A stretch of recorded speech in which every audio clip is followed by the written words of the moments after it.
কে কেড়ে নেওয়া হয়েছিল, হরণ করা হয়েছিল জনগণের ভোট প্রয়োগের অধিকার, জনপ্রতিনিধি নির্বাচনী ব্যবস্থাকে একদম ধ্বংস করে দেওয়া হয়েছিল।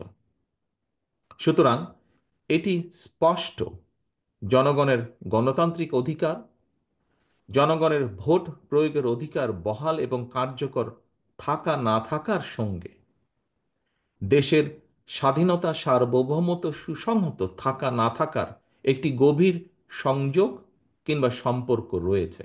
অর্থাৎ রাষ্ট্রের নাগরিকদেরকে রাজনৈতিক এবং অর্থনৈতিকভাবে ক্ষমতাহীন করে দেওয়া গেলে দেশের স্বাধীনতা, সার্বভৌমত্ব, এমনকি রাষ্ট্রের আভ্যন্তরীণ শৃঙ্খলাও দুর্বল এবং বিপর্যস্ত হয়ে পড়ে।